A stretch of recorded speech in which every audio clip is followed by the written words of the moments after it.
c'est Héloïse. On se retrouve dans un nouvel épisode de En Off, le podcast où on discute sans filtre et où on apprend des échecs pour rebondir plus fort. Prête à être inspirée ? C'est parti. Aujourd'hui, on se retrouve avec Coliane. Salut. Tu vas bien ? Ça va super et toi ? Oui, très bien. Merci d'être là aujourd'hui. Merci à toi pour cette belle expérience. Avec plaisir.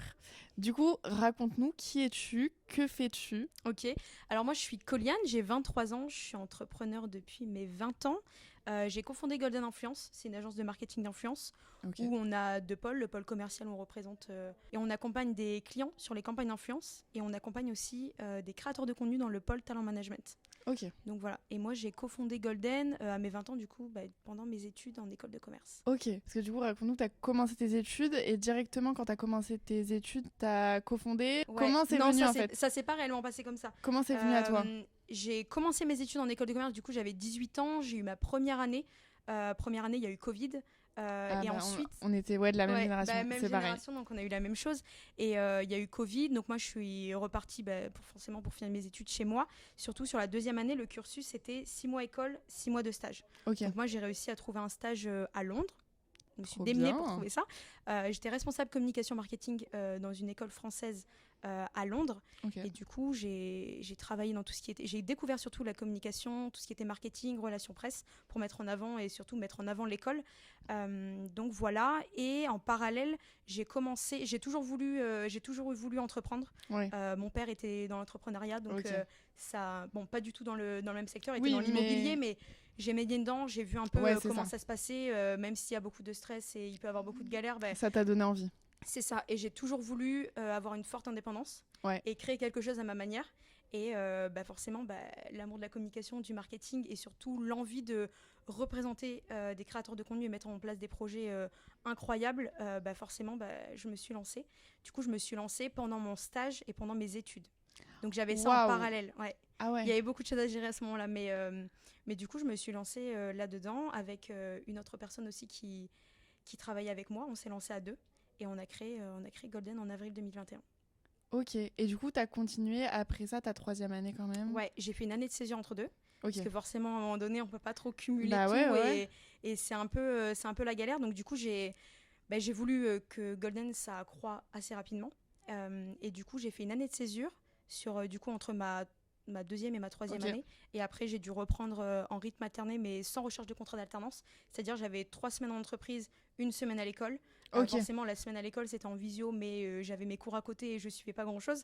Mais du coup, ça m'a permis de continuer de faire ta d'être diplômée. En fait. Okay. Le but, c'est d'être diplômée. On sait à quel point ça coûte cher une école de commerce. Donc, si tu ne finis pas la dernière année, c'est assez frustrant. Donc, c'est ce que j'ai fait. Et puis, voilà. Ok, et comment c'est venu à toi un peu l'idée de créer ton agence d'influence ? Comment l'opportunité elle est venue ? C'est toi qui allais la chercher ? Elle est venue à toi ? Non, c'est moi qui ai été la chercher avec la personne avec qui je l'ai cofondée. En fait, pendant le confinement, on a vu l'explosion, forcément déjà l'explosion de TikTok, l'explosion des créateurs de contenu. Et nous, on a plutôt vu différemment de certaines personnes, je pense, TikTok comme une plateforme où on peut partager énormément de choses, notamment du contenu où il y a énormément de valeur ajoutée. Et ça, c'est ce qui nous a intéressés. Il y a tout type de créateurs, je dénigre personne, mais vraiment les personnes où tu regardes une vidéo, tu apprends quelque chose, c'est hyper intéressant, ou alors tu vois la passion, la créativité, ou quoi que ce soit. Enfin, moi, c'est ce que j'adore en tout cas. Et on a voulu représenter des créateurs dans ce domaine-là, ces domaines-là où tu regardes un contenu, tu apprends des choses, qui sont passionnés, qui ont une créativité plus, et se dire, en fait, on a des clients avec qui on pense mettre en place un projet, et se dire, mais ce créateur-là, mais il correspond à 100%, quoi.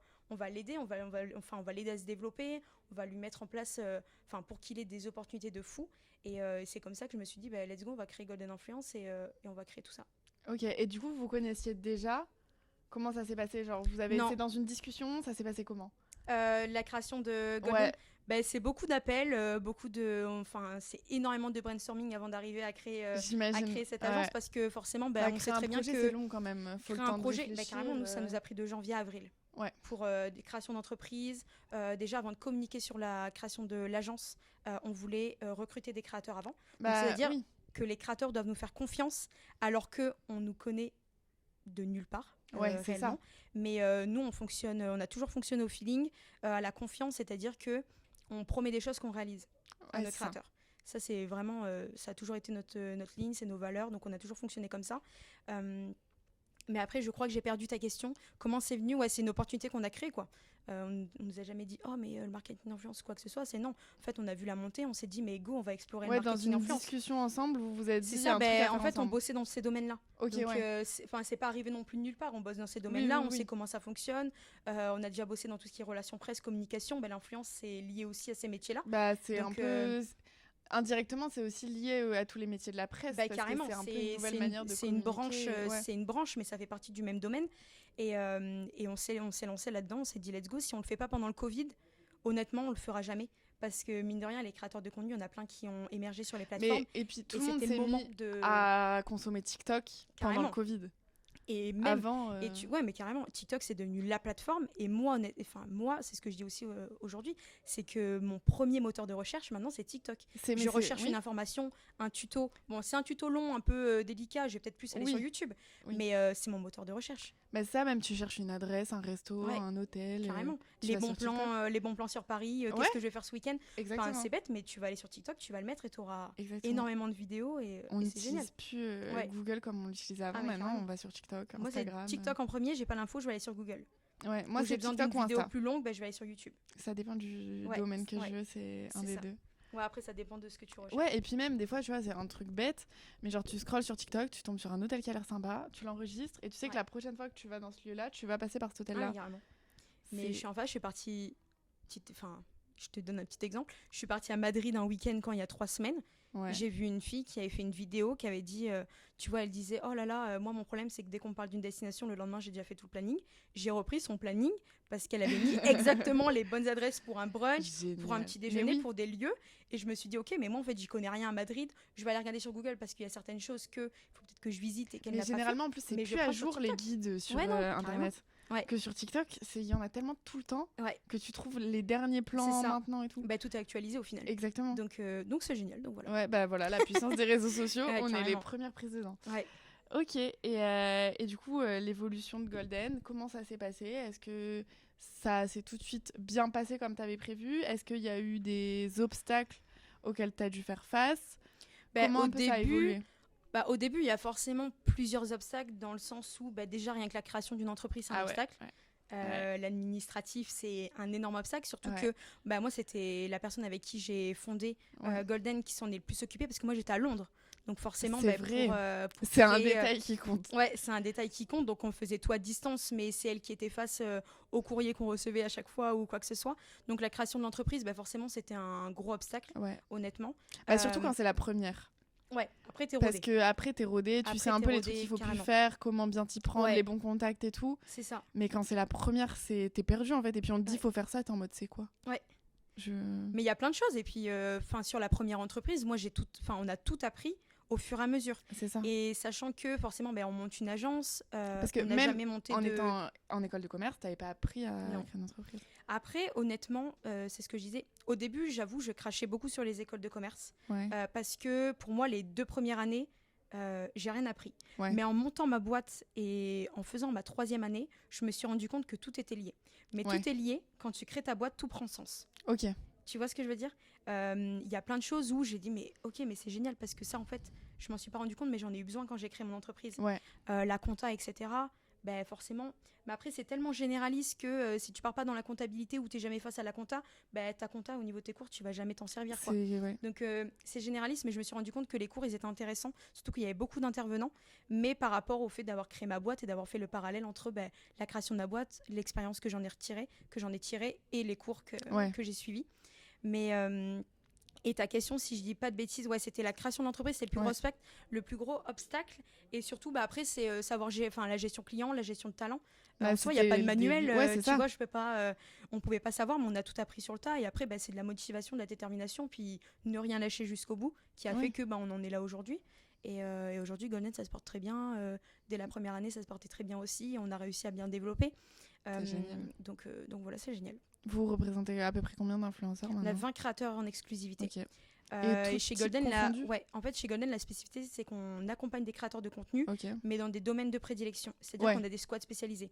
On a une squad tech, on a une squad cinéma, on a une squad sport, acting, humour et maman, rénovation. Et en fait, on arrive à faire le parallèle aussi entre les clients qu'on peut avoir dans des squads. Par exemple, on travaille avec Samsung sur les sorties de produits sur la squad tech. Tu vois, on avait reçu un brief pour avoir une ambassadrice sur tout ce qui est lave-vaisselle, micro-ondes, tout ce qui est électroménager. À ce moment-là, on a fait le parallèle entre les créatrices qu'on représente dans la squad rénovation maman. Oui. Parce que ça fait plus sens. Et en fait, on arrive à faire le parallèle entre forcément nos squads pour offrir à tous nos créateurs les opportunités, toutes les opportunités qu'ils peuvent avoir. Ok, c'est génial. Et du coup, au niveau des clients, pareil, vous avez vraiment... c'est lié à ces squads-là ou vous avez aussi d'autres types de clients ? On a d'autres types de clients, mais... après, on a 9 squads spécialisés. Donc, ça fait quand même 9 domaines, 9 secteurs différents. Donc, ça fait quand même pas mal de clients. Mais après, on a forcément des clients qui sortent un peu du lot, mais qui peuvent on peut autant activer un profil tech qu'un profil acting selon le projet qu'ils veulent mettre en place. Tu vois, on a des marques qui veulent une publicité verticale. Donc là, on a des créateurs justement qui vont réaliser ça. Mais en même temps, ils cherchent aussi un profil humour pour avoir un second discours à la sortie du produit ou de leur service. Du coup, dans ces cas-là, on arrive à activer 2 profils qui sont dans des domaines complètement différents, quoi. Donc voilà, ça dépend vraiment. En fait, le départ, c'est le brief client, l'objectif client. Et après, on met en place. Et je dirais, pour les gens qui n'y connaissent rien du tout à l'influence, comment ça se passe un peu, une collaboration entre une marque et un influenceur ? Toi, ton rôle, du coup, comment tu t'y prends et comment tu fais le lien entre les deux et comment ça va se passer pour l'influenceur et pour la marque ? Parce que je sais que c'est la question que beaucoup de monde se pose. Alors en fait, il y a deux, il y a 2 approches différentes. Parce que soit c'est des créateurs qui sont en exclusivité dans l'agence. Donc il y a une marque qui va être intéressée par, je prends l'exemple de Mathilde ou de Alice. Parce qu'il y a une marque qui va contacter Alice en disant, Alice avec qui on a fait un épisode. C'est ça, exactement. Qui est dispo. Qui est dispo, allez le regarder, il est très cool. Ouais, vraiment incroyable. Et par exemple, il y a une marque qui va contacter Alice en disant, voilà, on a une sortie produit, on pense que ton profil est hyper intéressant pour cette campagne. Soit la marque va nous dire, on a tant de budget, la date de publication, ce serait tant, et nous envoie le brief. Ou alors, ils n'envoient rien du tout. Majoritairement, ils n'envoient jamais de budget directement pour une campagne. Et moi, mon rôle, c'est moi qui gère toute l'adresse mail des créateurs de contenu. Donc, je vais y répondre pour avoir toutes les informations. Je vais proposer un appel pour savoir de quel produit il s'agit, qu'est-ce qu'ils attendent, c'est quoi leurs objectifs, sur quelle plateforme ils veulent communiquer. Et voir si ça match avec la créatrice. Et voir surtout si ça match avec Alice. Ensuite, forcément, communiquer les budgets, c'est moi qui négocie les contrats. Tout l'administratif, en fait, le but des créateurs de contenu, c'est qu'ils s'occupent que de la création de contenu. Forcément, ils nous envoient la facture à l'agence, bien évidemment, mais c'est le seul document administratif qu'ils vont nous envoyer. Et moi, du coup, après, je vais appeler Alice, je vais lui faire un récapitulatif avec c'est tel projet, telle sortie de produit. Tu trouveras le brief, la date de publication, le budget négocié. Est-ce que ça t'intéresse ou non ? Le créateur a toujours le dernier mot. Ça peut être un projet à 5 ou 6 chiffres. Si le créateur ne veut pas faire la collaboration, il ne fait pas la collaboration. Il n'y a aucun moyen. Enfin, je précise parce qu'il y a peut-être d'autres agences qui le font, mais nous, il n'y a aucun moyen de pression. Il n'y a aucune pression sur les créateurs de contenu. Ils acceptent ou ils n'acceptent pas. Pour nous, ça ne change rien. C'est eux qui ont la décision. Et du coup, après, on met en place la collaboration. Donc, il y a des envois. Nous, on envoie tout le récapitulatif, le planning aux créateurs de contenu. Nous, en fait, on s'occupe de toute la gestion créateur et la gestion client. C'est-à-dire que Alice ne rentre pas en contact avec le client. C'est nous qui gérons tout. À part, des fois, on fait des appels, justement, parce que c'est toujours intéressant aussi que le client rencontre. C'est ça. Et on fait le débrief, surtout sur l'envoi des contenus. On prépare un script côté créateur qu'on envoie à la marque qui valide. À partir du moment où peut-être il y a des allers-retours, mais souvent le script est validé parce qu'on reste dans l'ADN et on confonde vraiment, on co-crée vraiment les briefs avec les créateurs pour rester dans l'ADN. C'est quelque chose qui leur ressemble. Carrément. Nous, c'est ce qu'on met en place avec nos créateurs, c'est que les créateurs resteront toujours dans la ligne édito, dans leur ligne édito. Et c'est des créateurs de contenu, c'est pas des panneaux publicitaires. Carrément. Voilà. Et de toute manière, nos créateurs ne feront jamais une vidéo où il n'y a pas leur patte dedans. Jamais. C'est bien. Mais c'est pour ça que, tu vois, dans les mails que j'envoie, c'est on co-crée un brief ou alors on envoie un script pour que ça reste dans la ligne édito du créateur. Sinon, le créateur, de toute manière, c'est très bien qu'il dira non. À le faire, et même moi, je ne pousserai jamais un créateur à faire un contenu qui ne rentre pas. Dans tous les cas, il y a vraiment aucun intérêt. Les résultats, ils seront nuls. Donc, ça ne sert à rien. Et du coup, voilà. Après, le créateur, forcément, il va créer le contenu Nous, on va envoyer les previews, on va faire les retours, on va faire un deuxième appel avec le client pour voir qu'est-ce qui va, qu'est-ce qui ne va pas, qu'est-ce qui est amélioré, ou alors soit c'est validé d'un coup. Ouais. Et après, avec le créateur, notamment par exemple avec Alice, on va voir pour une date de publication qu'on va caler dans son agenda, et ensuite publication. Nous, on s'occupe d'envoyer les stats, de faire tous les reportings de la campagne, et de voir s'ils souhaitent collaborer à nouveau ou pas avec les créateurs. Ouais, c'est ça, parce qu'en fait, je pense que quand on n'est pas dans la création de contenu, il y a des personnes qui voient pas tout ce qu'il y a derrière. Ouais. Et un TikTok, c'est pas juste filmer et poster. C'est que surtout quand après on travaille avec une marque, c'est qu'il y a toute la partie négociation, contrat, pour contractualisation, que ce soit, négociation des contrats. Exactement, parce qu'il faut que ce soit aussi dans les règles, que et le créateur se fasse pas avoir et la marque se fasse pas avoir. C'est aussi ça finalement le rôle de l'agence, quoi. Et un contrat, ça se lit pas en 2 minutes et c'est pas signé en 2 minutes. C'est-à-dire qu'il faut tout décortiquer parce qu'on se fait. C'est ça, exactement. C'est on fait le contrat, ou alors c'est la marque qui envoie le contrat. Mais quand c'est la marque qui envoie le contrat, tu sais que tu vas passer une demi-heure à tout analyser pour justement que le créateur se retrouve chaque petite ligne, c'est ça, etc., exactement. etc. Et pour éviter de se faire avoir. C'est ça. Donc forcément au début on s'est déjà fait avoir sur des contrats parce qu'il y a toujours des petits astérix ou quoi que ce soit. Mais après le but c'est forcément on sait qu'on a fait l'erreur une fois, on le fera pas une deuxième fois, quoi. C'est exactement ça. Donc voilà. Et du coup, tout au long de Golden, est-ce qu'il y a eu d'autres obstacles auxquels vous avez fait face ? D'obstacles, non. Ou des choses qui ne se sont pas passées comme prévu et du coup, vous avez rebondi d'une manière différente, tu vois ? En fait, en termes d'obstacles ou d'échecs, il n'y a pas eu de gros événements marquants au sein de Golden parce que tout a été assez fluide. Juste d'échecs que je peux prendre aussi un peu personnellement, c'est forcément discuter avec un créateur de contenu, essayer de faire en sorte qu'il intègre l'agence pour qu'on l'accompagne sur toute sa stratégie de carrière.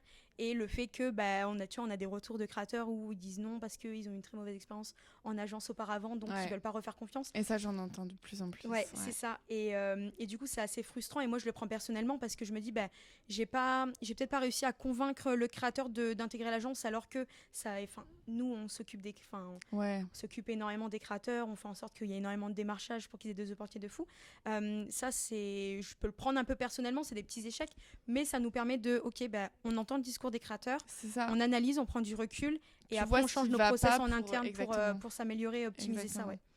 Mais après, ça peut être ça, comme des clients aussi, où on essaie de leur proposer des projets, mais qui sont, pour nous, qui sont incroyables, qui ont un sens, un énorme sens, et de se dire, mais en fait, le client n'arrive pas à voir ou nous donne pas l'opportunité qu'on explique ce projet-là, c'est hyper frustrant. Ouais, ça je comprends, j'ai la même chose. Et c'est plutôt ça où tu te dis, on va peut-être changer notre process, on va peut-être fonctionner différemment, notamment communiquer avec le client différemment, peut-être pas par mail, mais peut-être par LinkedIn, ou essayer de voir d'autres choses. Mais du coup, forcément, à chaque fois, on prend du recul.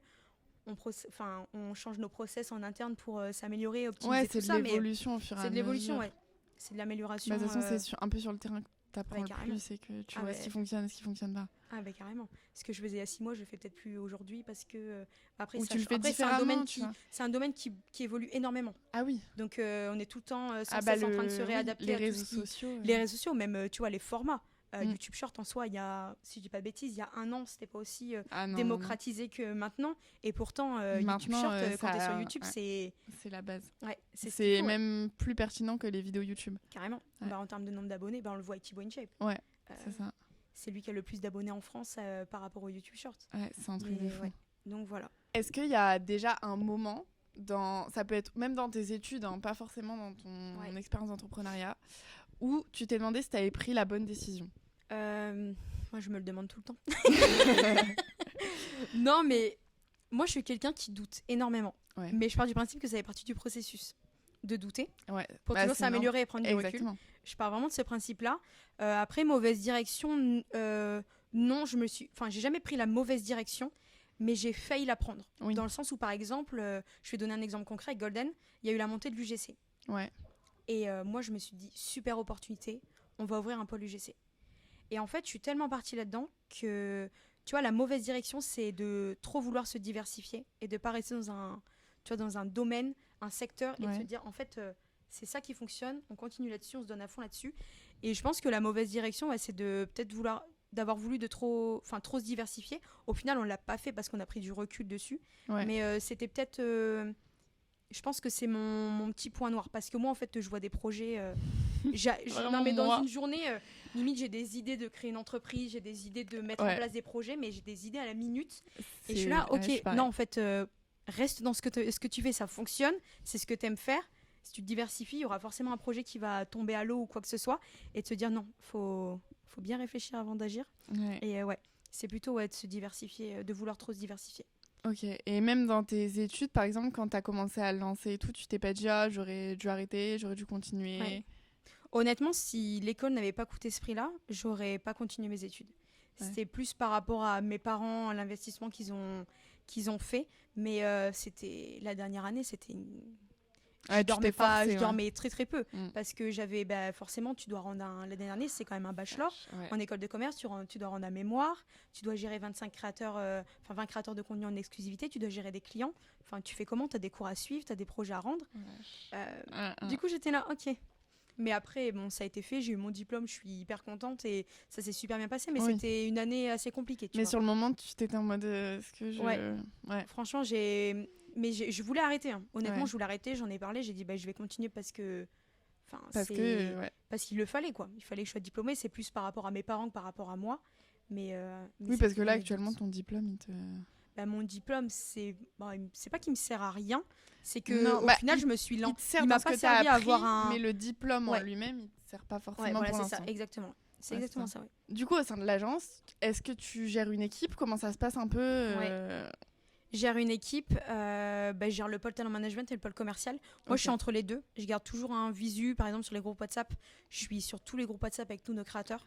Ton téléphone, il doit être saturé. Mais en fait, je suis obligée. Pour moi, c'est indispensable d'avoir quand même un visu. Ouais, je comprends. Si demain je dois reprendre des sujets. Ton cerveau, il doit être partout en même temps.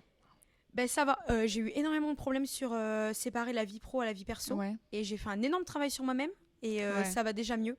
Mais forcément, je réponds WhatsApp les week-ends. Bien évidemment, s'il y a des urgences ou il y a des contenus à publier le week-end pour certains créateurs de contenu, je suis toujours là. S'ils ont des problèmes, des urgences, je suis là. Mais le fait d'être justement sur les groupes, ça me permet de pouvoir avoir un visu sur l'urgence ou sur le sujet pour être toujours forcément avoir l'actu à chaque fois. Mais je suis désolée, j'ai oublié la question. C'est ton équipe. Et mon équipe, du coup, je gère toutes les personnes qui bossent avec nous. Ok, vous êtes beaucoup dans l'équipe ? On est 5 en tout, quand même. On est 5, Mais ça se passe super bien. C'est vraiment, tout le monde est passionné, tout le monde a envie de mettre en place des projets. Tu vois, nous, c'est pas la quantité, c'est vraiment la qualité avant tout.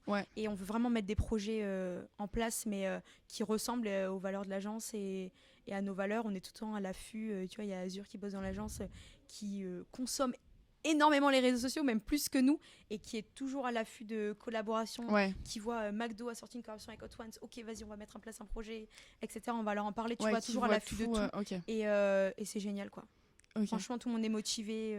C'est ce que j'allais dire, ça a été, dès le début, ça a été simple, entre guillemets, de monter l'équipe ou... Ah non, le recrutement, je pense que c'est une des tâches la plus difficile, de trouver la bonne personne qui soit motivée, qui comprenne le fonctionnement de l'agence. J'ai cru que t'allais me dire l'inverse, c'est juste en mode waouh, t'es la première à me dire ça. Non. Mais en plus, quand on est jeune, c'est encore pire, j'ai l'impression. C'est encore pire. Ça va, honnêtement, l'âge, c'est pas ça, c'est vraiment de trouver des personnes qui soient autant motivées que nous et qui voient l'importance que c'est d'avoir une agence, de mettre en place des projets, de représenter des créateurs de contenu aussi, parce que mine de rien on a la responsabilité de représenter des créateurs de contenu et de gérer leur strate de carrière, gestion des collaborations. Tu vois, ils comptent sur nous, on est quand même redevable mine de rien parce qu'ils nous ont fait confiance, mais le recrutement c'est une des tâches les plus difficiles. Mais donc je pense ça que a pour pris tout du le monde temps à trouver la bonne équipe. Franchement ça a pris du temps. Là maintenant on est bien, etc. Là, on fait toujours des points, on est tout le temps en train d'échanger, etc. Mais ça a été super difficile de trouver les personnes à qui on fait confiance pour gérer aussi les créateurs de contenu dans l'agence et gérer aussi des clients. Tu vois, moi la personne qui gère aussi la partie co, elle a repris certains de mes clients parce que à un moment donné tu peux pas tout gérer toute seule. Et tu vois, il faut quand même trouver des personnes de confiance et qui voient le potentiel de l'agence et c'est ça qui est compliqué. Et surtout qu'on est entrepreneur, ok, c'est cool, mais on a 10 métiers en un. Ah oui. On fait la compta, on fait la partie RH. La partie RH, c'est des personnes qui sont payées dans des entreprises pour faire ce métier-là, pour recruter, pour s'occuper du bien-être des salariés. Et en fait, là, c'est nous qui devons gérer ça.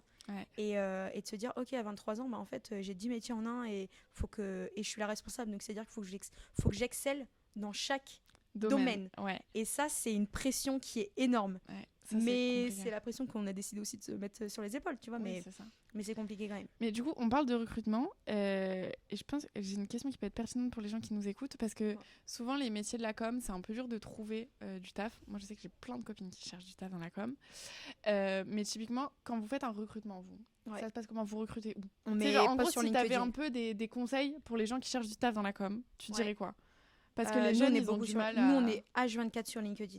On communique sur LinkedIn déjà. Tous mes recrutements, je les ai fait sur LinkedIn on communique sur LinkedIn sur nos projets. Ouais. Et du coup, on communique sur LinkedIn forcément quand on recherche des personnes pour bosser avec nous. C'est full LinkedIn. Donc pour nous, c'est vraiment bosser sur LinkedIn. Ah mais carrément. Ouais. Tu recherches un travail aujourd'hui, c'est LinkedIn. Les chasseurs de tête, moi je le vois avec mon copain qui est dans un domaine complètement différent. Il se fait recruter limite 2 fois par semaine. Ouais. Mais après, c'est parce que nous, on communique énormément sur LinkedIn. Donc pour nous, ça fait sens de... Les gens qui suivent nos projets, c'est normal. Mais je pense que pour notre génération, c'est hyper important d'être sur LinkedIn. Ah ouais, mais pour notre génération, il y en a plein qui ont du mal à comprendre. Nous, on a commencé il y a 2 ans à communiquer sur LinkedIn, mais c'était le moment. Après LinkedIn, ça s'est vraiment lancé pour moi il y a 2-3 ans. Ouais. Avant, on communiquait beaucoup moins. Moi, je sais que je suis rentrée en école de commerce, j'avais 18 ans, on me parlait de créer un profil LinkedIn. Je dis, mais ça me servira jamais. Non, mais c'est vrai. J'ai fait pareil. Et maintenant, jamais. Toutes mes opportunités, elles viennent de LinkedIn. Mais carrément, mais c'est hyper puissant. Ouais. Et en termes d'acquisition client, LinkedIn, c'est hyper puissant aussi. Ouais. Donc non, LinkedIn. Après, je sais qu'il y a beaucoup d'annonces sur Welcome to the Jungle. Ouais. Il y en a pas mal. Mais après, moi, je pars du principe que quand on met une annonce sur cette plateforme-là, on met aussi sur LinkedIn. Oui. Donc LinkedIn, la base. Ouais, carrément. Top.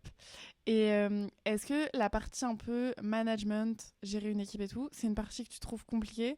Comment tu l'as un peu appréhendée parce que tu as dû faire ça du jour au lendemain? Ouais. Ça, on est pas franchement, ça allait. J'ai jamais redouté parce que en fait j'avais tellement besoin de quelqu'un pour m'aider que j'ai tellement vu ça comme waouh, c'est génial, il me faut vraiment quelqu'un.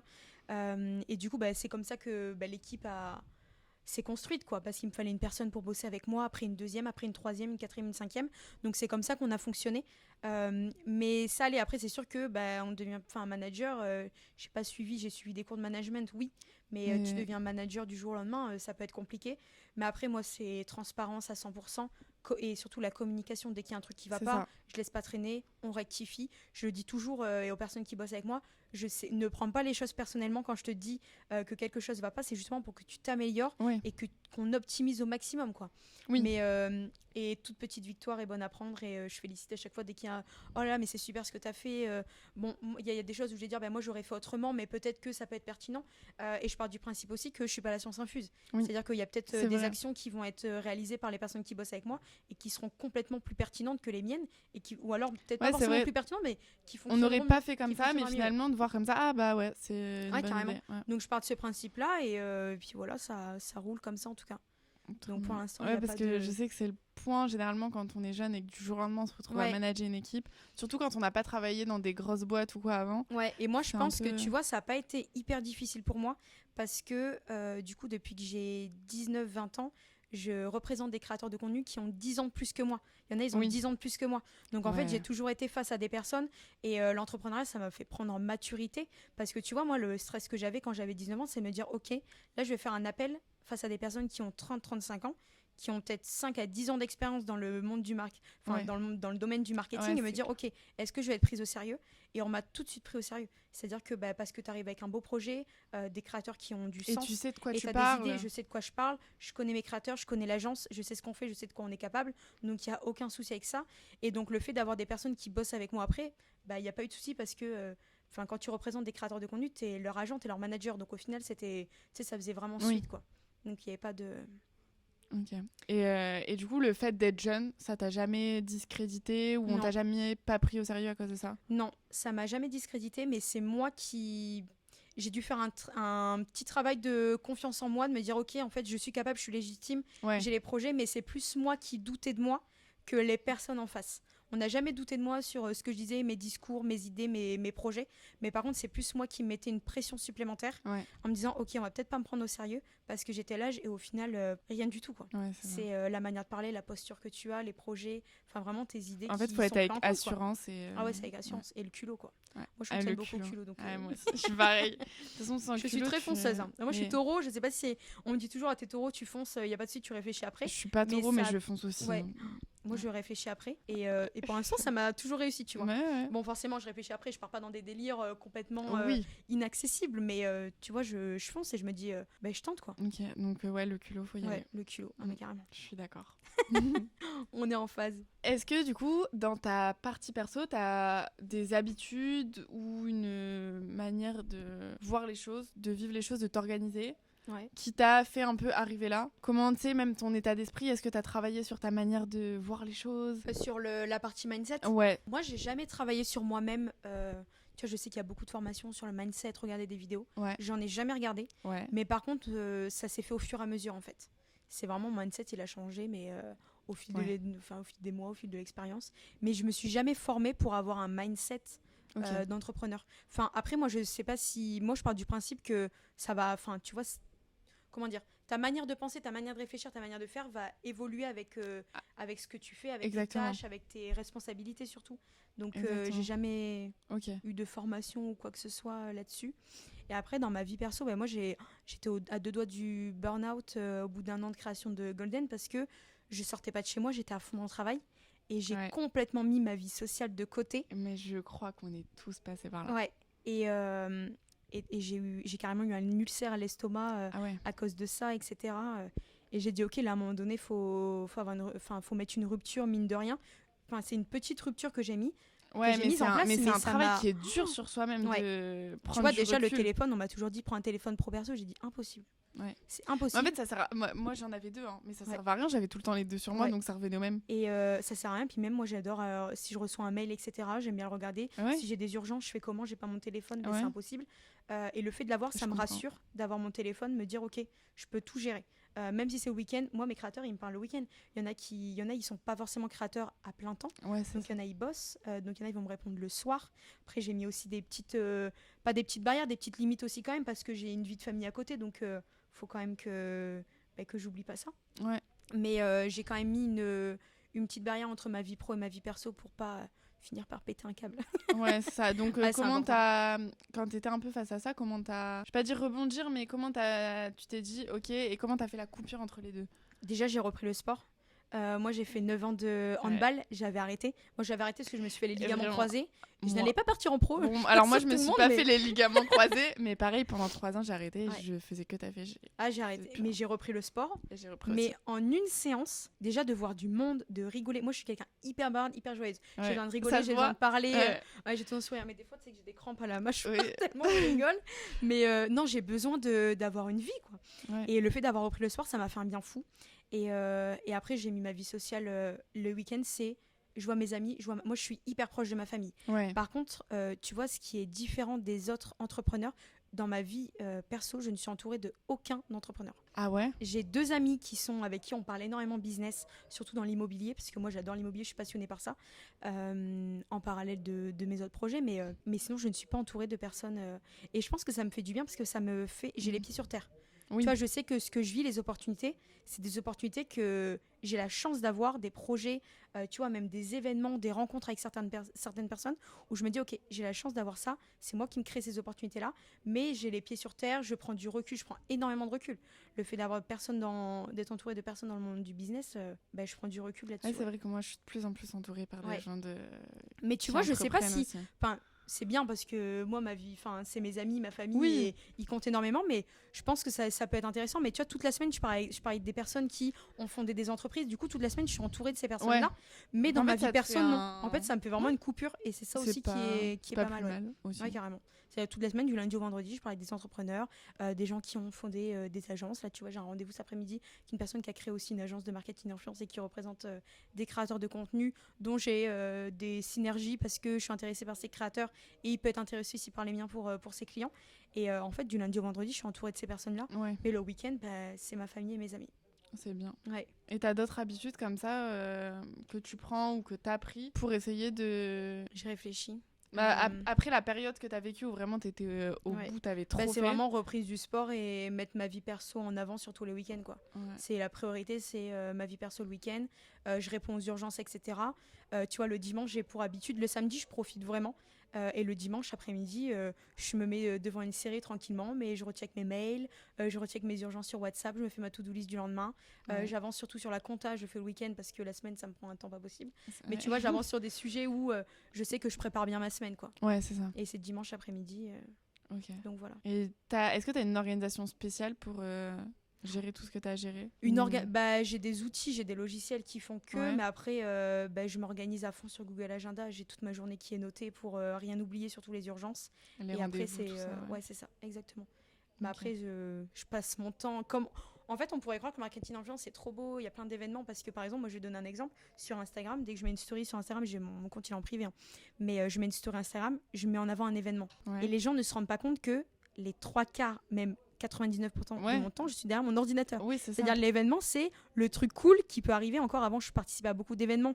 Maintenant, j'envoie plutôt mes équipes, tu vas y aller parce que moi, ça me fait perdre un temps pas possible sur mes mails et mes WhatsApp. Mais je suis tout le temps derrière mon ordinateur.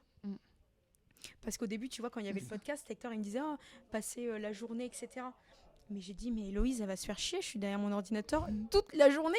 Je suis tout en train d'envoyer des mails, de répondre à des urgences, au téléphone avec des créateurs, avec des clients. Après, on a plein de logiciels et d'outils aussi différents, mais où j'organise tout ce qui est to-do list. Il y a aussi Asana. On peut partager aussi les to-do list avec je peux donner une tâche avec les équipes, etc. Ils peuvent m'en donner aussi. Ça, c'est pratique, ces trucs-là de partage de tâches. Ah, carrément. Franchement, c'est royal sur l'organisation. Et après, Google Agenda, c'est vraiment mon organisation, les rendez-vous que j'ai.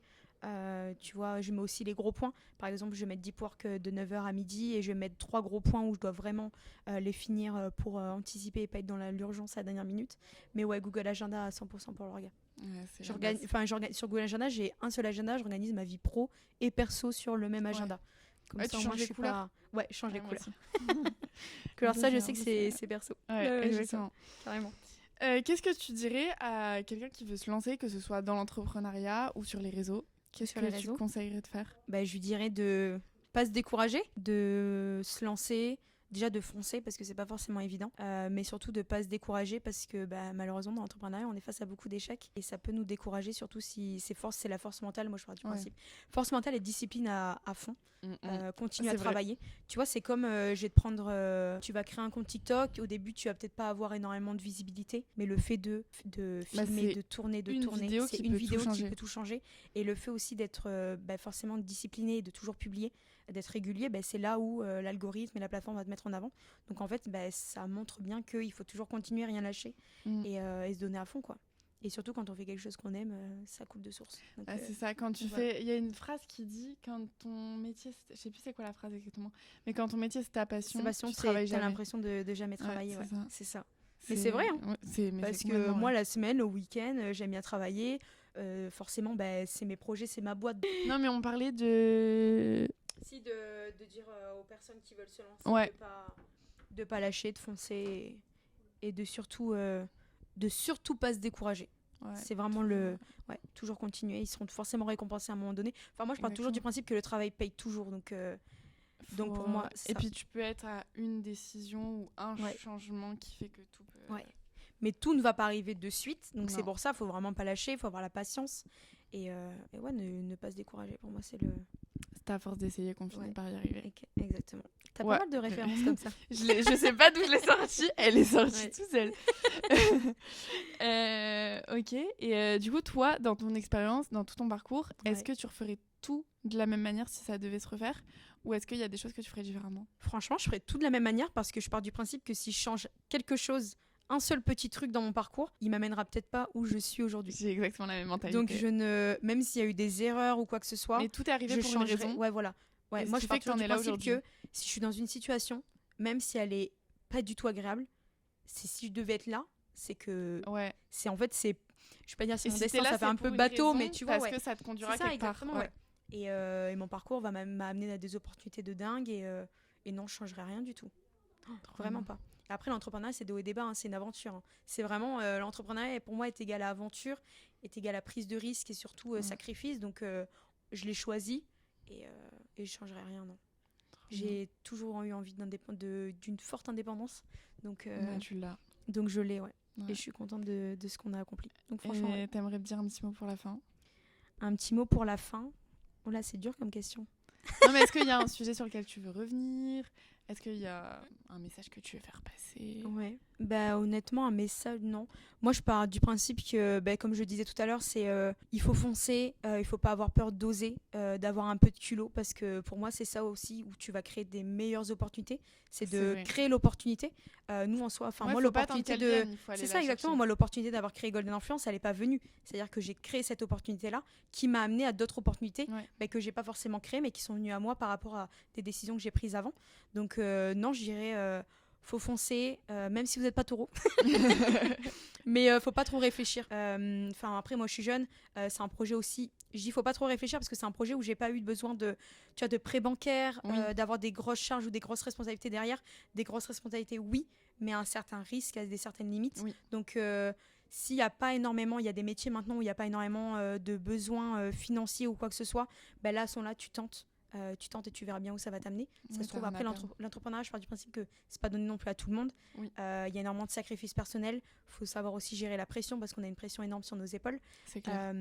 Mais voilà, c'est mon petit mot de la fin. Et je te remercie pour ce petit podcast. Merci à toi pour cette discussion qui était trop cool. J'espère que ça aura plu à tous ceux qui nous écoutent. Mais j'en doute pas trop. Je pense que ça va être sympa. Et puis, on se reverra peut-être pour un prochain épisode. Et peut-être un prochain projet d'influence, comme on avait fait carrément. sur un autre projet. Donc voilà. Trop bien. Merci beaucoup. Merci à toi.